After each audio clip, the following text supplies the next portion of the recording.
2 minutes or less, outline your platform, why you're running, and what qualifications you possess as a policymaker.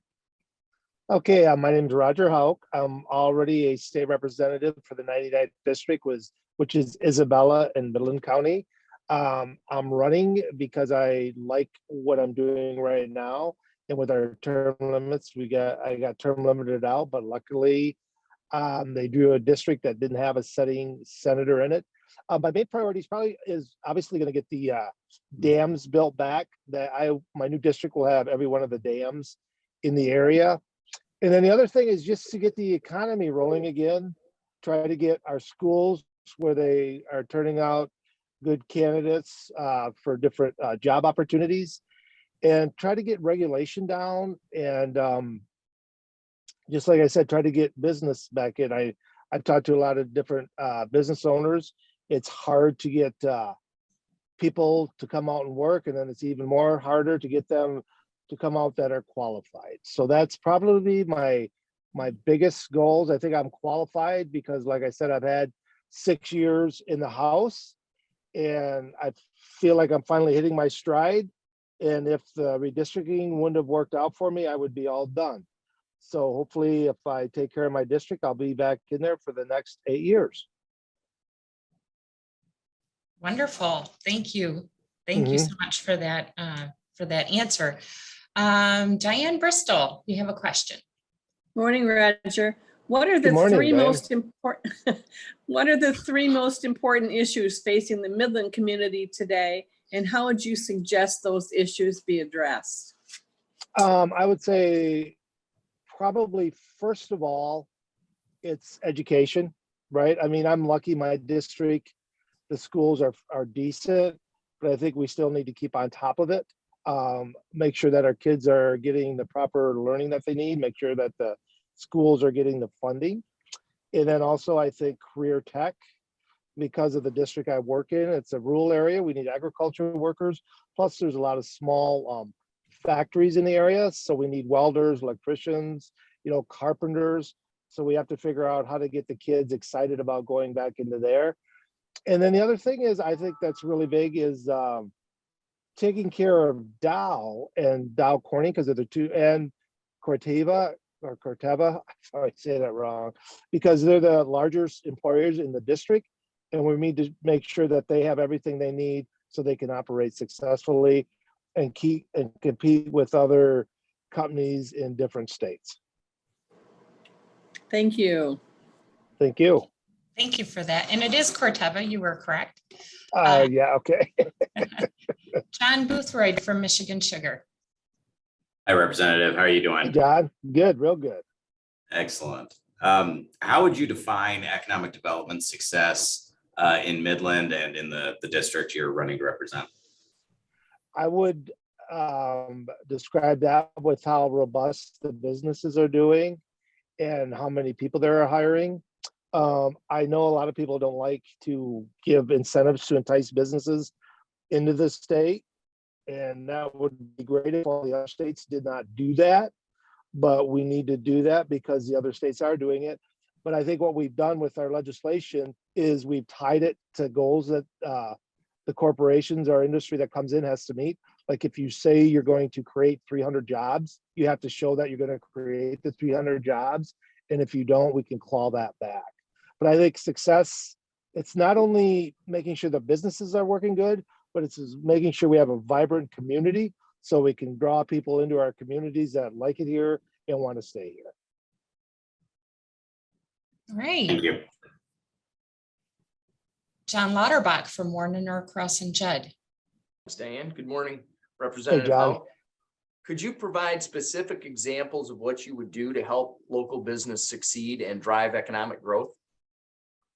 I think the biggest thing we need to do is in the state is what I would like to do is have like a one-stop shopping thing where if you need a new permit or you want to add on and you need help from Eagle, the DNR, all the different entities, I'd like it where you go into one part of the building or one call. And then by the time you got done to the other end, you'd have everything you needed so that you wouldn't have to keep going back and forth and fighting with the state. The state should not be an impediment. the state should be there to help businesses succeed. That doesn't mean that you have to bow to everything they want, but you should be receptive and try to, if there's something that doesn't quite work with the way they want it, then I think the state should come in and say, we can't really do it this way, but I think we could get you there by doing it this way. And that would be what I would do to try to get the state moving forward. Thank you. All right. Mhm. Jeremy Rodgers from Arbury Insurance. Good morning, Representative Hauck. How are you? Good morning. Good. Yeah. All right. So if elected, what will your approach be to the state budget? And what is your general philosophy on spending and taxation? I do not like taxation. I think the more we can do to get money back into the people's hands and the businesses' hands, the better off they can do with that. And I'm sorry, what was the first part of your question? The first part is, what would your approach be to the state budget?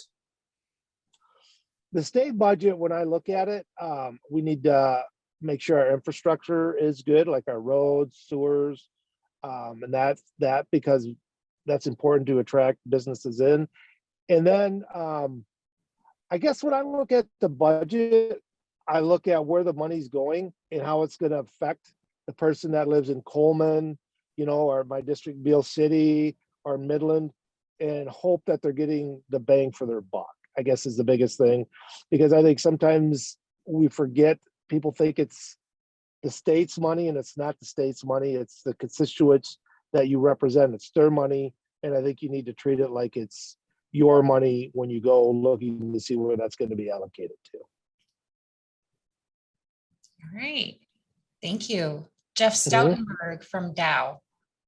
Representative Hauck, thanks for joining us. I want to start. Yeah. Just thank you. You've always been a strong champion of the manufacturers in the region, and Yes, we appreciate yeah. you and your work in the legislature.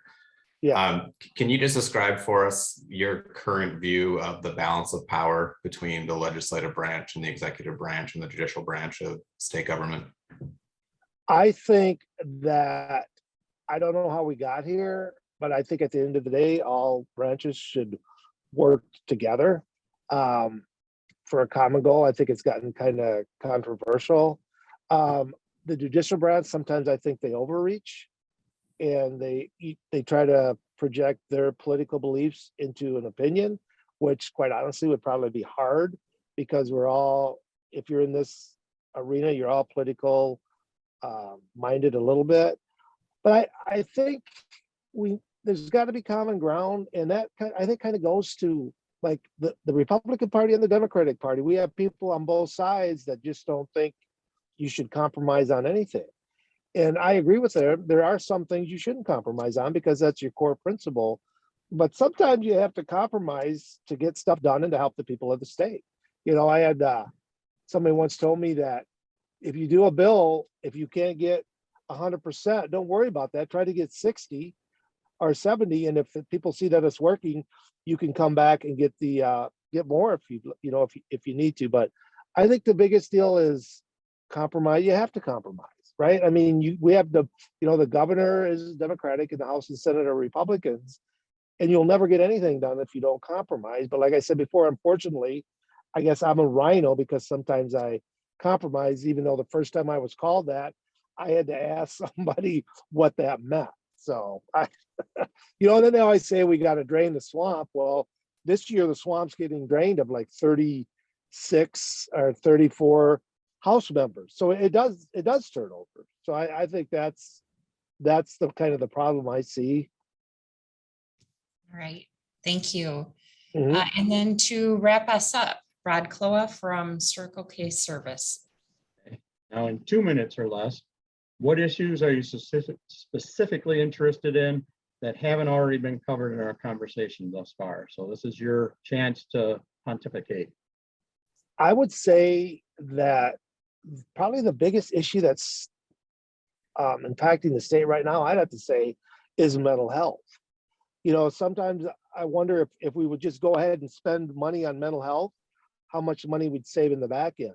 Unfortunately, what I see is jails are becoming the keeper of mental health patients. and they don't know how to do it. We did allocate more money for beds. I mean, if you have a child that has problems, it's hard to give them a bed or get them somewhere to stay. The other thing, obviously, is the dams. We need to get the dams back to where they're at. We allocated money for that. And like I said, I am going to be, if I win my Senate seat, all the dams will be in my district. And being from the Midland area, I was there, unfortunately, when things happened. And hopefully we could get things going with the Four Lakes Task Force, which I think is great. I don't know where we'd be without the Four Lakes Task Force because it's such a big hurdle to jump. And then getting business, to come back in instead of leaving the state. I mean, my daughter left the state, my niece left the state, my brother's not in the state anymore. So we need to make it inviting to come back into the state. And then again, I think quality education. And I think when we say quality education, sometimes we get stuck on a 4-year college degree.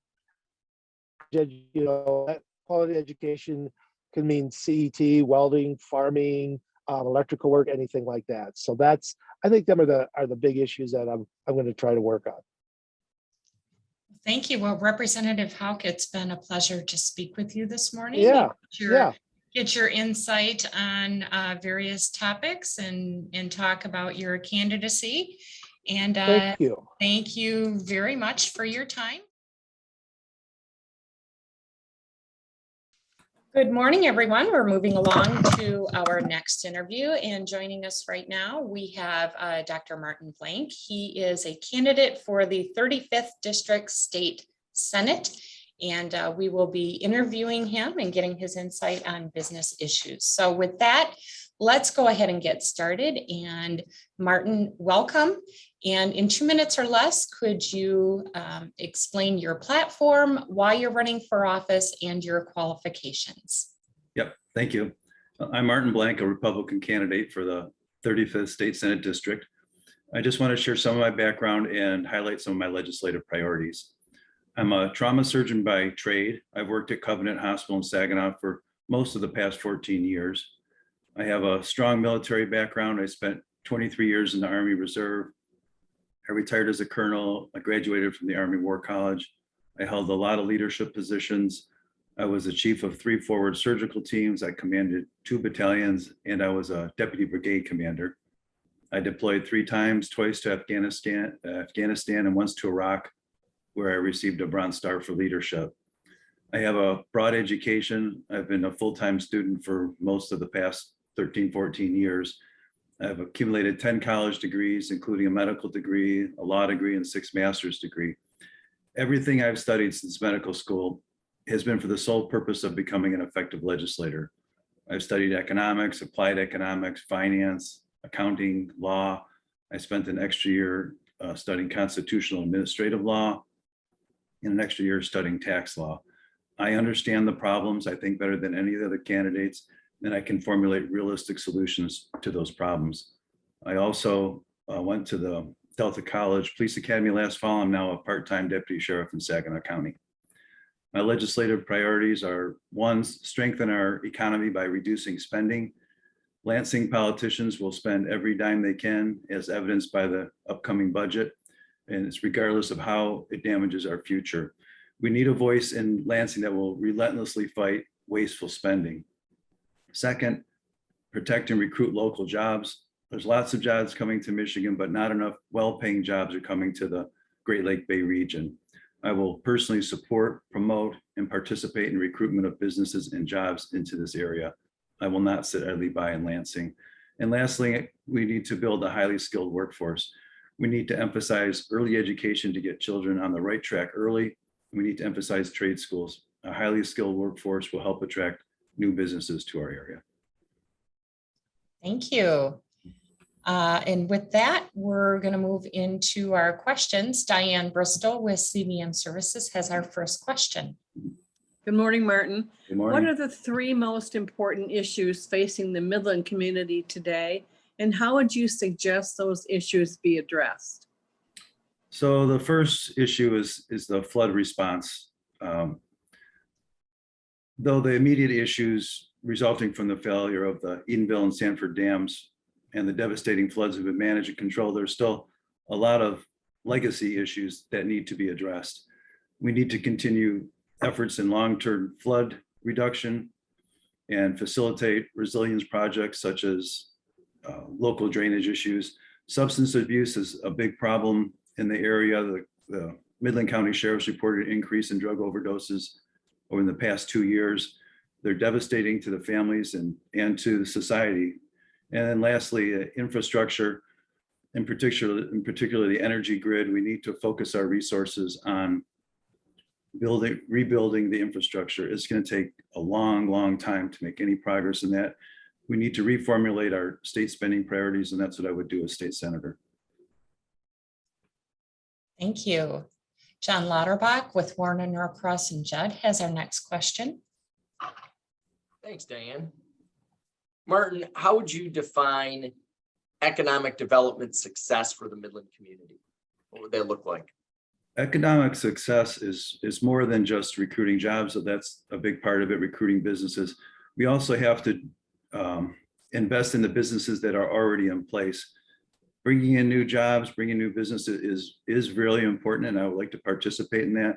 But we also have to help the businesses that exist grow and expand.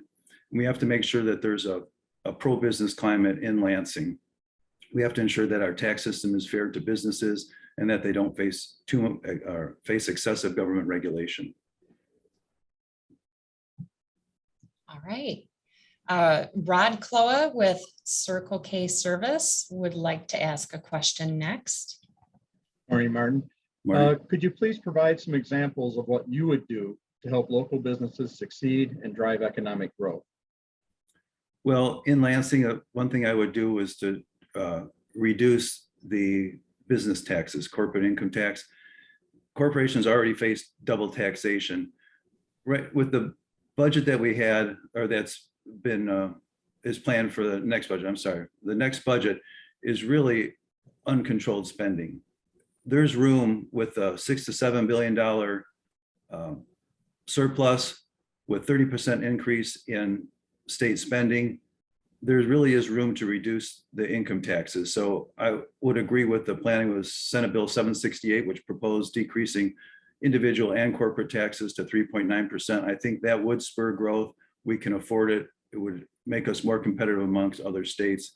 As far as local businesses, I think we can all work together. I am a small businessman. My son and I opened up a print shop in Saginaw recently.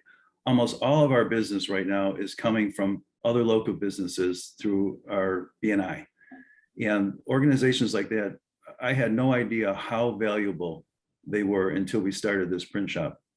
I don't think we would be making if it wasn't for the support of other local businesses. Okay. All right. Thank you. Diane Bristol has another question for you.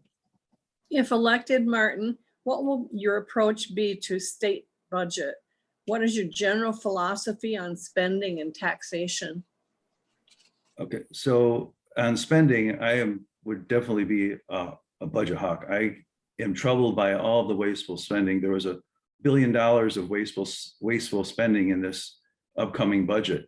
And I appreciate that areas like Detroit, they need help, but I don't think anybody needs a $40 million walking and biking path right now. We have such huge problems. The infrastructure is just devastated. We need to focus our attention on the issues that really are going to make help our economy in the future. I would be a voice in Lansing to relentlessly fight wasteful spending. I want to be that voice. All right, thank you. And Jon Lauderbach has our last question for you. Thanks, Dan. Martin, how would you describe the current balance of power between the executive, legislative, and judicial branches of state government? We saw during the pandemic, the governor had tremendous power, too much power, but I understand how that happened. When the emergency, I forgot the governor's emergency, the action acts that allowed her to have so much power, when those were created decades ago, the governor was weak and powerless, and the state government was run by administrators. So the legislature gave that governor that power to try and balance it, but it's gone too far. So it really require more legislative oversight of the governor's actions. I think that's probably what the point you're getting at. So I try and make it more concise, is the legislature needs to step up and needs to have oversight over some of the executive branch's powers. All right, that concludes our questions, but now Martin, you have 2 minutes to provide any wrap-up message that you would like to leave with our viewers. I'll make it short. I'm running for the state Senate to help build a safer and more secure world for our community, for our children, for our families. I have a 1-year-old granddaughter now, and I have another grandchild on the way, and I really fear for their future. I grew up in a very different world. It was safe to play outside. Everybody worked hard and believed in the American dream. We look forward to the future. Now, that's not the case. The future is far less bright. We need legislators who understand the problems that we face, who can formulate realistic solutions and have the tenacity to see those solutions through. As state senator, I will work tirelessly to help build a safer, more secure world for all of us. Thank you.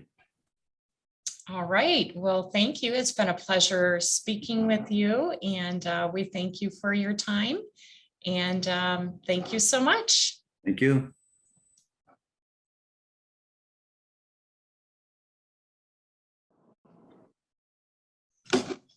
All right, well, good morning, everyone. We are here this morning with State Representative Annette Glenn. She is a candidate for the 35th District State Senate. Oh, and there's Jeff. He's coming in right now.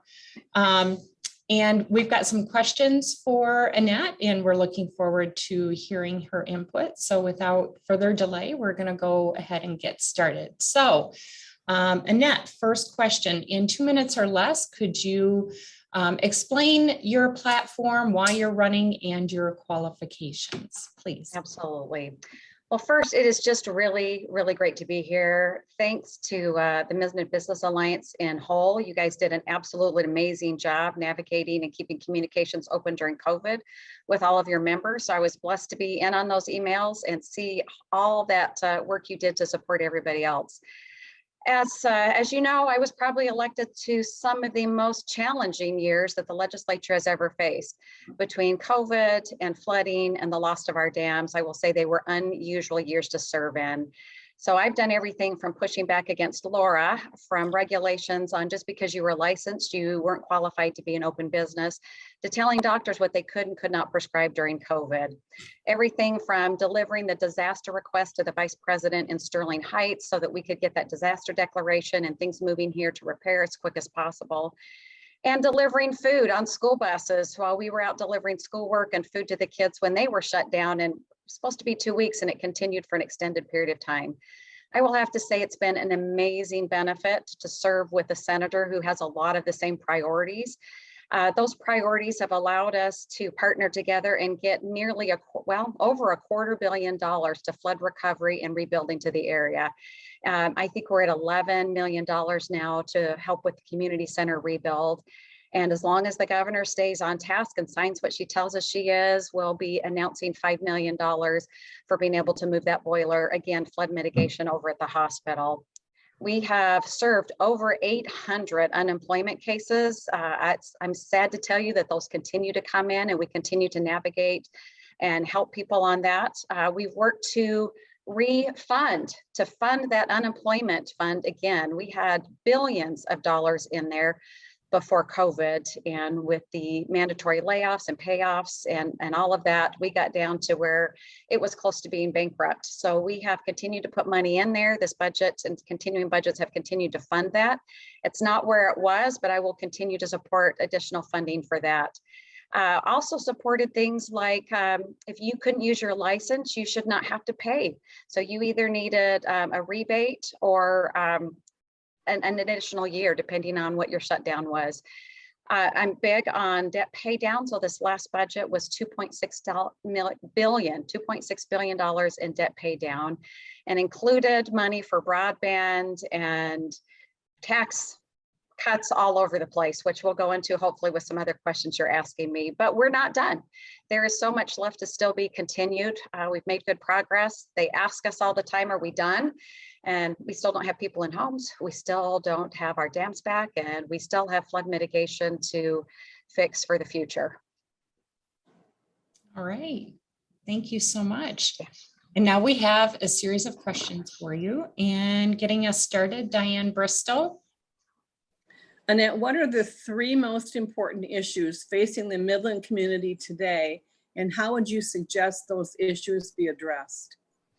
I don't think there's any question that workforce development, broadband, and infrastructure are going to be right up on that list. I mean, I could come up with a list of 10 that would be really critical.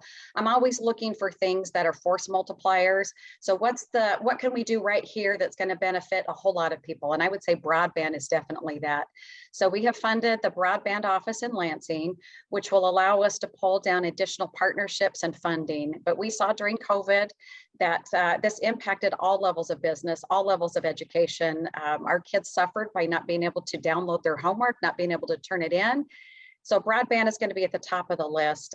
As we've seen in the last 10 years, we have flooded more than once, and not always from dam breakage. So highly supportive of looking into what we can do for infrastructure. Again, that $5 million going to the hospital to move that boiler is just one part of that. The funding for the dams, I will not say I'm done looking for funding for dam recovery and for those families that still are looking to be whole. So those are all huge things that we need to work on. And that's just a little bit of what I'm happy to work on with you guys. You guys have been great partners.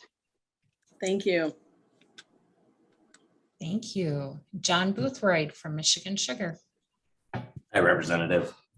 Good morning, John. Good morning.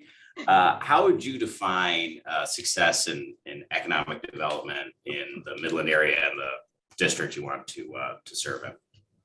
I am looking for things that are win-wins in economic development. I'm always really cautious when somebody comes in with a great plan, and I'm concerned that that great plan is going to be funded with tax dollars to compete against somebody else in the same business sector. So looking for win-wins, everything that makes us more attractive to bring business in as a whole is going to be on the list of that for success. Any job that gives you skills to continue to move on or stay where you're happy is success. So I think there's a lot of ways to define success and a lot of ways that we can partner together. Again, I'm going to go back to infrastructure and broadband. Those are things that would benefit every business in the community, whether it's farming and getting, in your case, sugar beets to market and sugar beets to processing. That farm equipment needs the broadband as much as they need the roads. And so partnering together, again, with win-wins.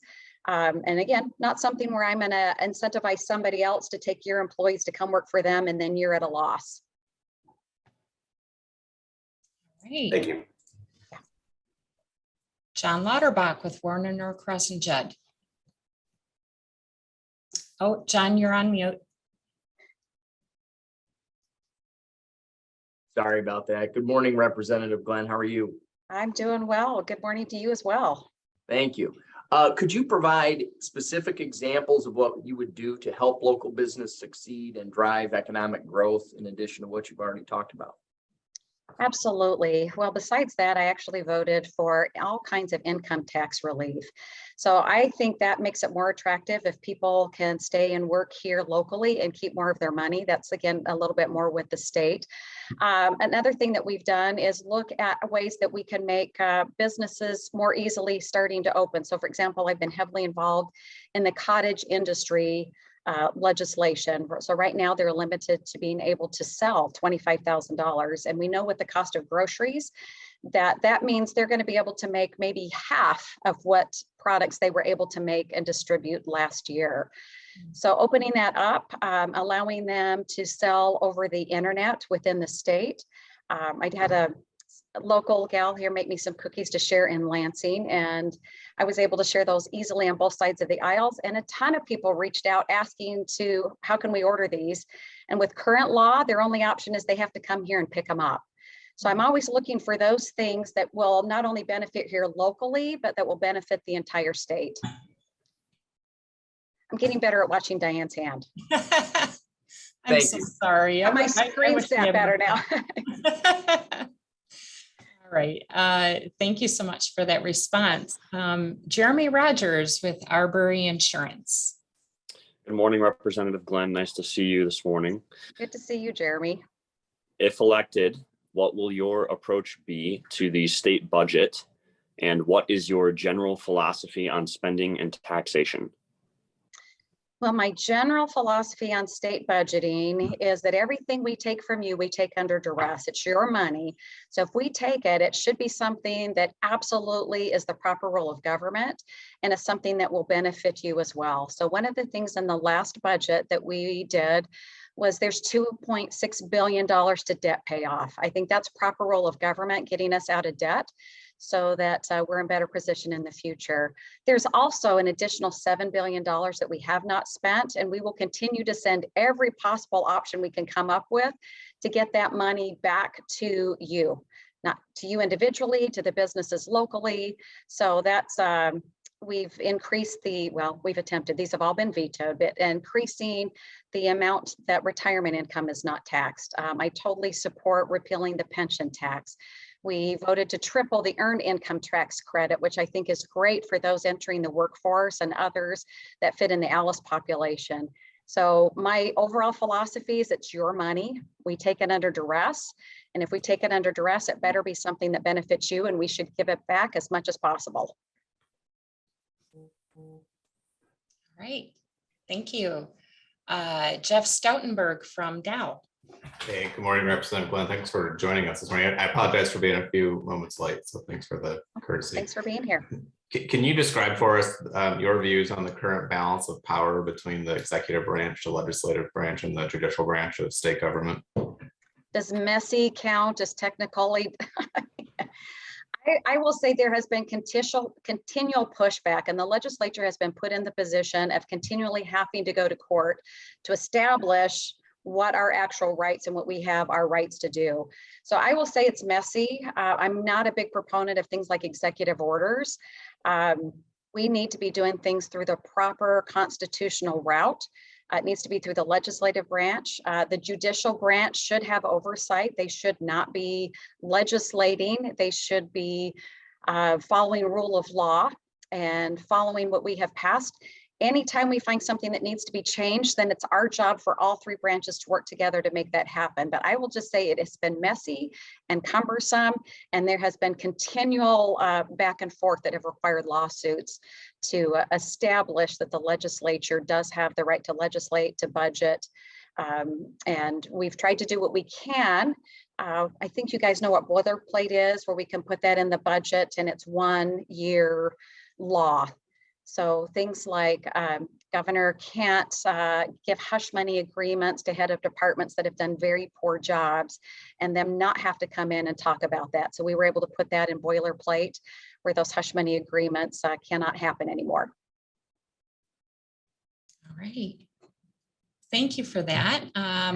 We are out of questions, and Rod Kloha from Circle K is also joining us, but I don't have a question for him to ask. But thank you for joining us, Rod. And this is where, Representative Glenn, this is where you have 2 minutes to fill us in on anything else you would like. Well, as I said, it has just been an unbelievable privilege and an honor to represent Midland. What I found during the flood, something I knew all along, is that we work together collaborative, but what gave me the benefit of inviting a lot of other legislators up. And I will tell you, they thought I sugarcoated how well Midland worked together and how we wanted to find out what the deep issues were so that we didn't just put a Band-Aid on things, that we actually fixed them. And they would come up and help me dig out basements and do various other things. And they would leave and they say, you weren't exaggerating. You were not exaggerating. In our communities, we've got so much fighting going on at local levels that we're not able to do as much as you guys can accomplish here. And again, I think it's because we look for the actual reason there's a problem instead of just trying to sugarcoat and put a Band-Aid on it.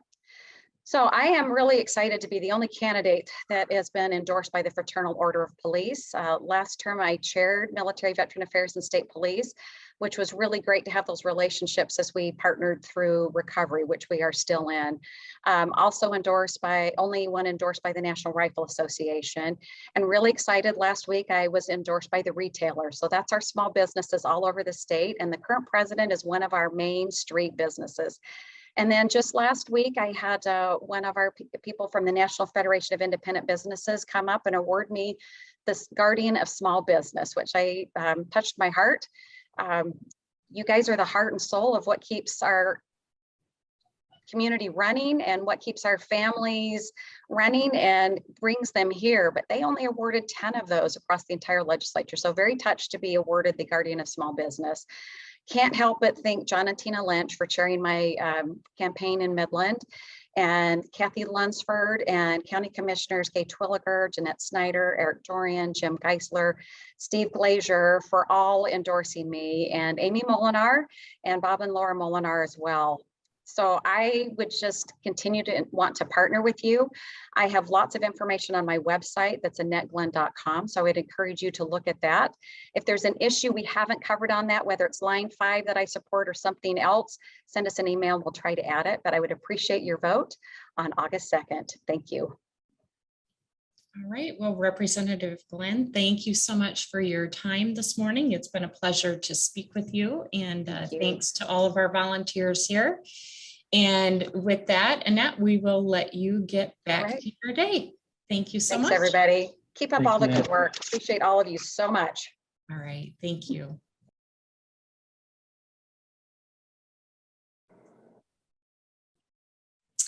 All right, well, good morning, everyone. We are here with our ad hoc committee of interviewers, and our guest this morning is Mr. Tim Kelly. He is a candidate for the 35th Senate District in Michigan, and we have a few questions for Tim, so let's get right into it this morning. Tim, in 2 minutes or less, could you outline your platform, why you are running, and the qualifications that you possess as a policymaker? Well, first, good morning to all, and thank you for doing this once again. I think it's important for as many citizens as possible to get to know us all with the 2 short weeks left in this campaign. I'm a former state rep, former education policy advisor to Governor Engler.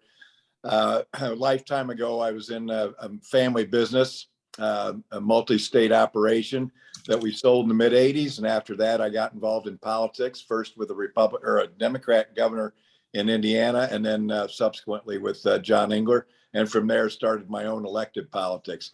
That's the qualifications that lead me to this are things, a passion for education, a passion for keeping Michigan moving forward. One of the things that I'm working on are education. Clearly, COVID destroyed what little education already was being done here in Michigan. Public schools in Michigan have needed a huge overhaul for quite some time, and still in the process of that. We've also seen COVID expose the amount of control that government has over, not over business, but individual lives, and that has to be reined in.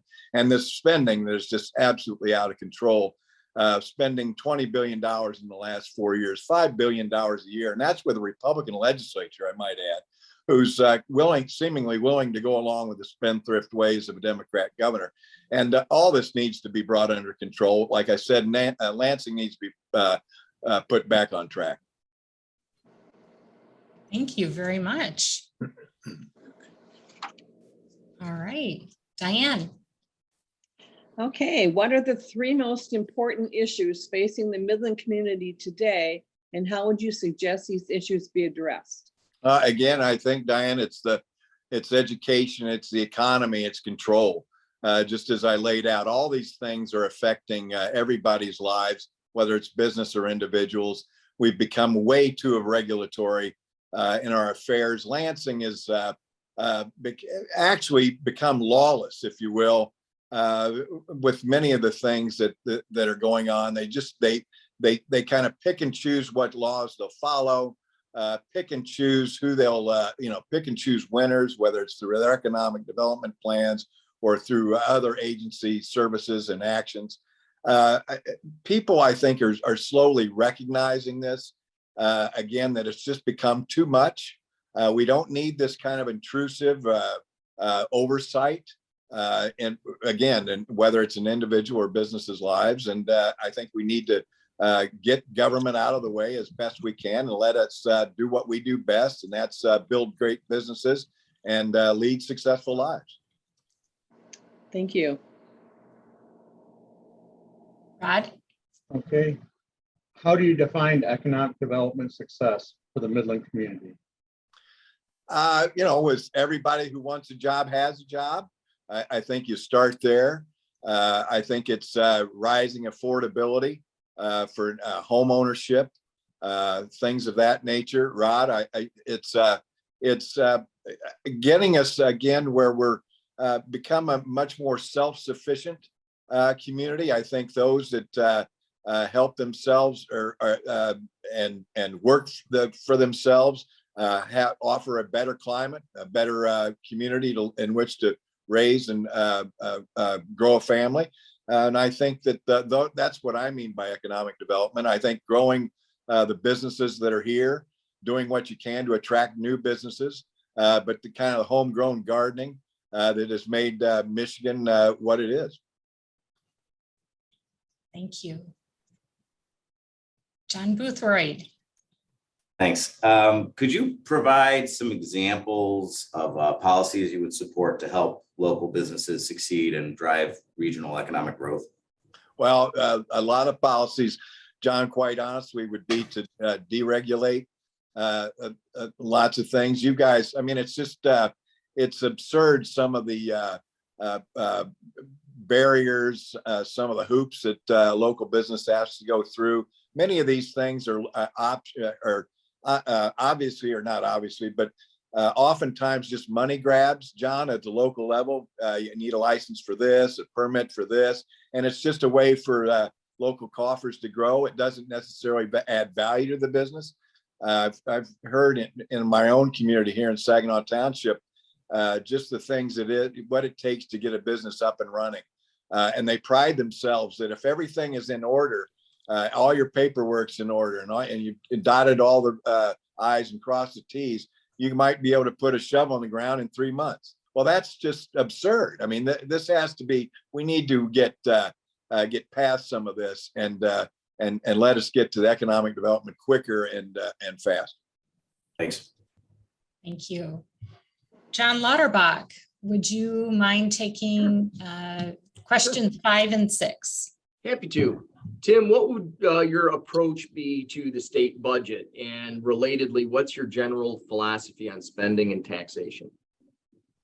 John, I think, as I said in my intro, the budget is absolutely out of control, $5 billion a year.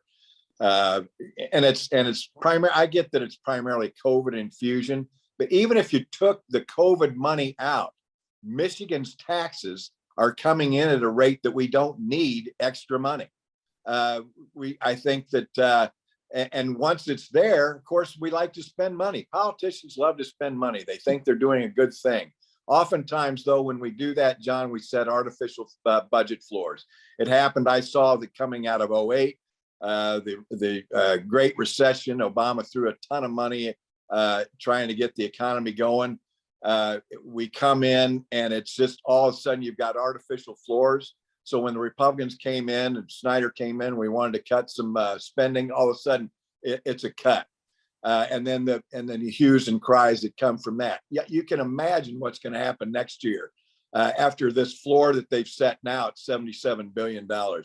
This kind of money needs to be returned to the people, John, not spent unwisely year after year by Lansing politicians. What would you cut? There's all sorts of places to cut. I mean, the top 3. Look at education for one. Education. When I left, I was a K-12 approach chair for 4 years. I left when it was $15 billion budget. It's now at $19 billion, and I can tell you, John, we're not getting more for our money. It's gotten worse. Literacy has gone down. All of the things across the board, all this money is being spent, John. We're getting less for our money. Services are worse after 4 years. Roads are worse after 4 years. Everything is worse after 4 years. It's got to stop, and we need true leadership in Lansing. Okay, so, okay. So you'd cut education. Anything else you'd cut? There's all sorts of places in the budget. I can tell you, just this free for all that they just had with the the additional COVID money. What we should have done with this is put an end to things that we would have been lasting for all of Michiganders could use, whether it was infrastructure, water, sewer systems. But no, what we've done is thrown it into one time or added to already accelerated budgets, and again exacerbated the inflation with all this, and then set artificial new floors for budgets. Okay, thanks. How would you describe the current balance of power between the executive, legislative, and judicial branches of state government?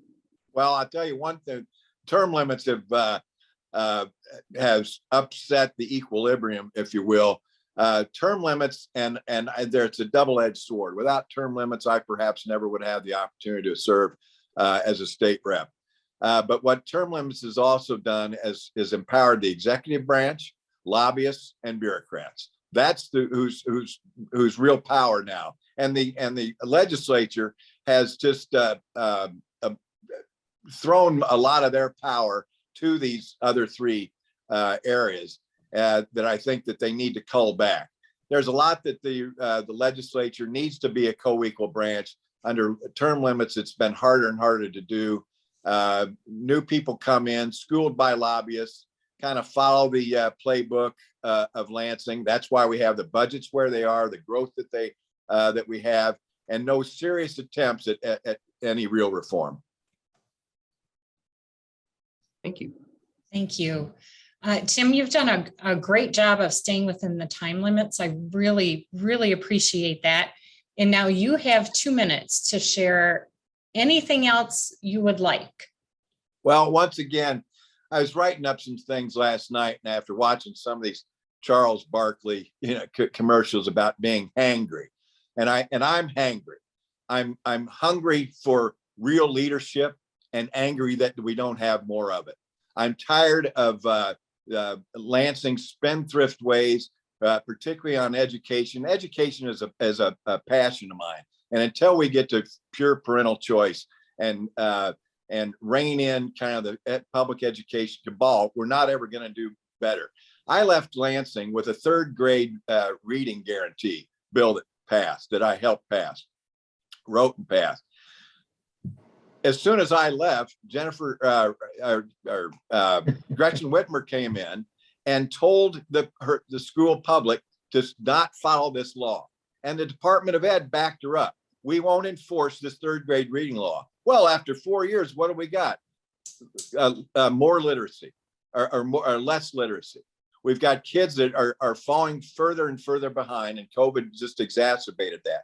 But these are the kinds of things that we have to stop. There's not serious reform going on in Lansing anywhere across the board, whether it's infrastructure, education, spending, taxes. It all has to be reined in. We've seen, again, that COVID exposed just this huge control that government has over our lives, and it has to be stopped. All right. You have 30 seconds. Anything else, or are you all set? No, I appreciate again the opportunity. It's amazing to me when I run offices here locally, how little coverage. Of course, there's no media today, anymore per se. So it's nice to see organizations like yourself take an interest and try and showcase what's going on. I look forward to the Northwood thing tomorrow. And again, another opportunity to get in front of voters and delineate ourselves from one another.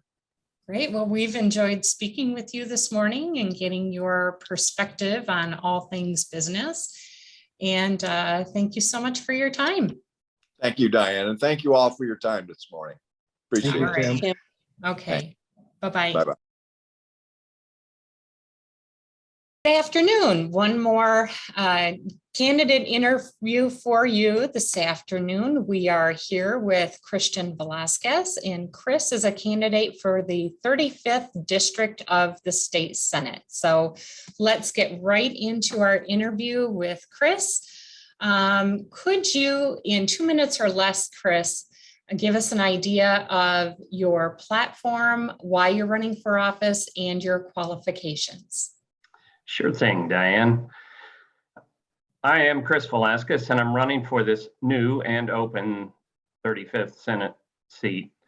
And Janae, my wife, and I moved here almost 31 years ago for Dow Corning. I had a great career at Dow, so big business success. And after graduating from Dow, I had some small business success. I have been involved in politics. I've been involved in policy. I've been involved in community and nonprofit. After opening the businesses changes at the end of last year, Janae and Isabel and I all spoke to each other and said, how can we best serve the community? And that's when I decided to run for this open seat. This open seat is now Saginaw, Midland, and Bay. It's the place we've worked, lived, played, volunteered, and we love. I love this district. It's the right size. It's the people we know, and we elected to step forward to run here. The platform, it has been the 3 E's. The economy, it's always the economy. It's even more so right now. Education, and I've been heavily involved in STEM education across the state and in the region, and energy. And all 3 of those are still quite important in today's world. After campaigning for 4 months, that's been validated. Those are the key platform issues, and they remain the same. All right. Anything else you'd like to add? You still have a little bit of remaining time.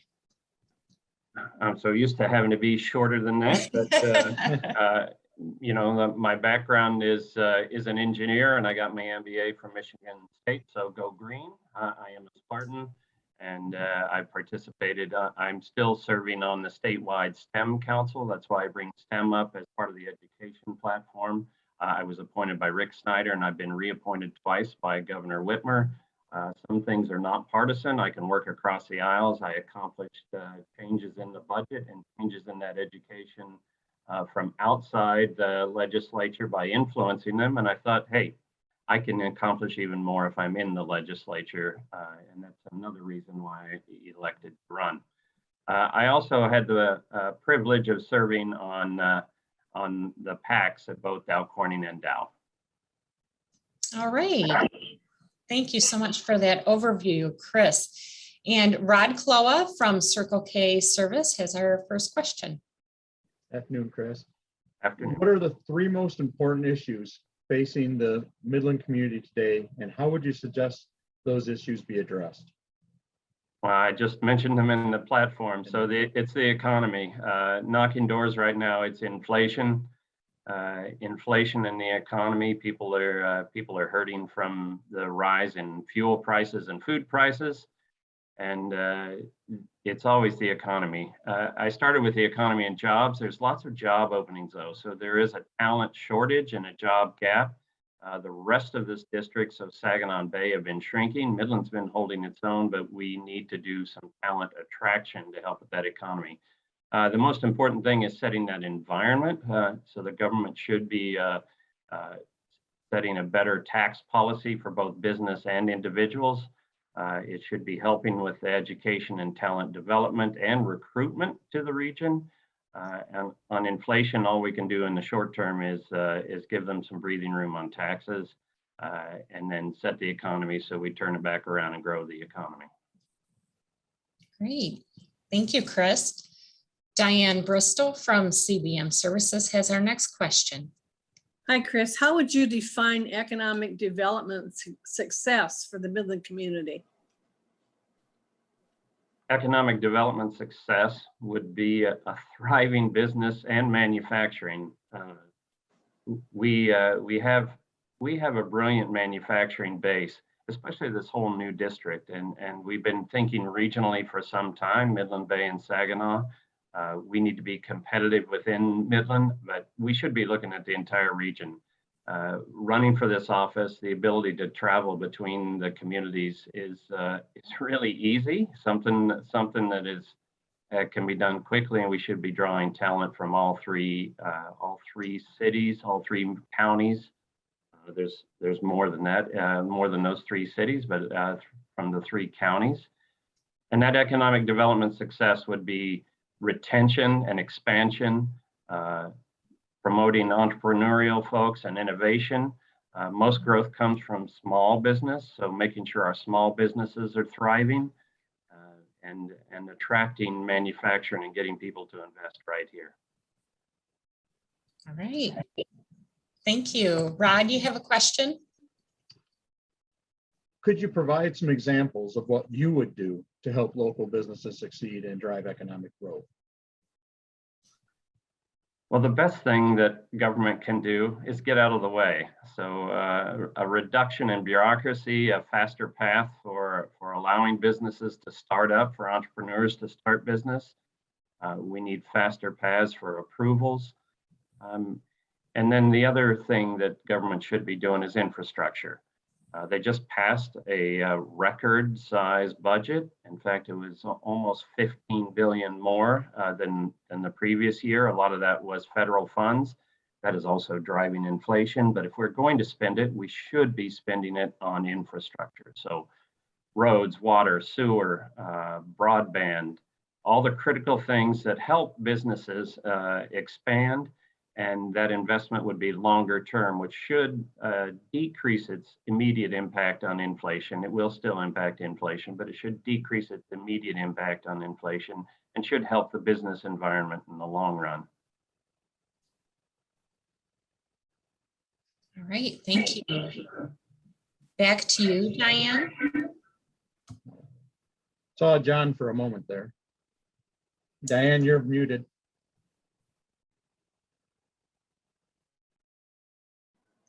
Question 5, I think, belongs to John. Oh, are you ready, John? I am. All right, great. Go ahead. Hi, Christian. Thanks for agreeing to participate. Sure thing, John. If you're elected, what will your approach be to the state budget, and what's your general philosophy about spending and taxation? Yeah, so I think I've hit on that already in the questions. A lower tax environment is important for us to be competitive. I spoke about this last night at the Northwood Candidate Forum as they asked about taxes. We passed Proposition A back in 1994, and we traded off lower property taxes for an increased sales tax. The property taxes have crept back up, and we still have the high sales tax. So we should be looking at a new reform there to lower property taxes. We need lower business taxes, at least than our neighboring states in the Great Lakes region. We have all the assets to be a great state, and we have the beauty. We have our lakes. It's a great place. If we can make a competitive environment, we should be attracting businesses. So lower taxes all around there for business, property, individuals should make us an attractive state to bring more people here, to bring talent here, and to get business expansion here. Excellent. And the last question here, how would you describe the current balance of power between the legislative, executive, and judicial branches on the state level? How would I explain the balance? I mean, they are each their individual branch, and they should remain their individual branch. Hopefully the judicial branch only interprets the law as done by the legislature and does not make law. I think we've drifted into a space. We had one of the best rated judicial systems a little over a decade ago, and I hope we get back to that space. I think the legislature gave up some responsibility during the pandemic and should take that back. We need to make sure we aren't legislating from the administrative branch or from the judicial branch. And I think that's a priority. I've been hearing about it from many people on the campaign trail that were disappointed in mandates and business shutdowns, and how that impacted businesses, especially small businesses overall. And the legislature should take some action on that immediately when the new elected officials are in for the next session. Thank you. Great. Thank you, Chris. That's it with our questions. And we are already to the point where you have 2 minutes to tell our viewers anything else you would like. Well, thank you to the MBA and to all of the businesses that participate in the MBA. Business is the lifeblood of our economy. It drives everything, not government. Government only sets the environment. 90% of the kids who graduate from our schools go to work for private industry.